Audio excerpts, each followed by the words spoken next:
People have different ideas for what an iceberg chart should be.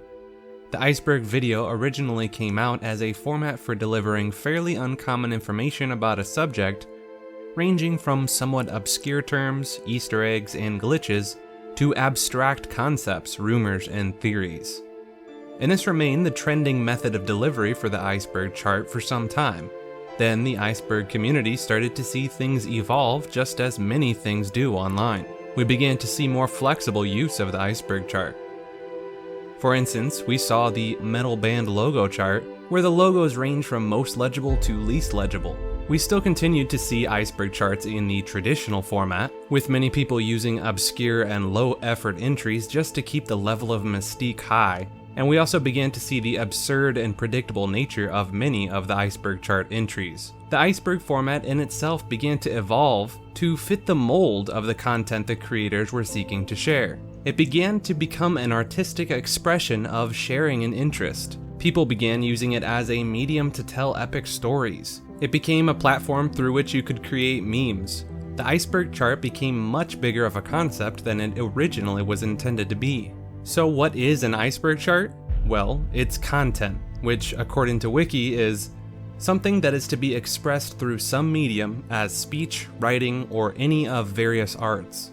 But at the end of the day, it's whatever you want it to be. There is no defined format for how it should be done. It's like trying to explain to someone what music should be. Each of us has our own style and tastes.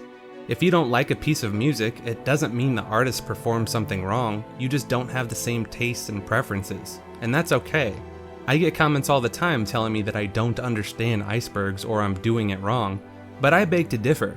I just see the medium differently than them.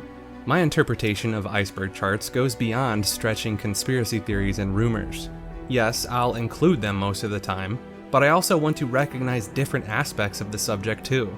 People are passionate about different things: entertainment, business, relationships, everything. There are different idiosyncrasies, philosophies, modes of thought, and various events that are very significant within each of these realms. Maybe it's when the character dies in your favorite game or show. Maybe it's the nickname that's given to someone special. Maybe it's the story behind why your favorite project or character came to be. Or maybe it's the crowd favorite theory for who the secret identity of the villain is. They may not be the most obscure, brand new information, but they play a significant part in the project as a whole. And many people want to relive that moment of significance and perhaps even pick a nugget of information that they previously didn't pick up on. I want viewers to be able to get something from my videos even if they have little to no experience with the subject. So by including these impactful but more commonplace aspects of a project, alongside the rabbit hole mysteries, these new people have an opportunity to understand some of the things that made the project what it was to begin with. And this allows for new people to potentially find and join new communities that will usually welcome them with open arms. I'll definitely still dive in the rabbit hole for the deep end of the iceberg, but my style of delivering an iceberg chart will deliver the obscure while also paying homage to the cornerstones that made the project worth making an iceberg chart on. My videos aren't meant for the hardcore veterans of the given communities. Although they may still appreciate them, my videos are meant for the everyday person that may have some experience with the subject, and they may be interested in a refresher course on core elements and a deeper look into some of the more obscure aspects of it as well. Many people are experiencing difficult times in their lives, and if I can make their lives even just a little better by triggering a fond memory, rediscovering an old passion, or finding some new joy, I'll have met my goal. To me, iceberg videos are a peek into what make a great project great. They are a celebration of the subject, meant to explore and enjoy alongside others. Thank you all for watching. Cheers.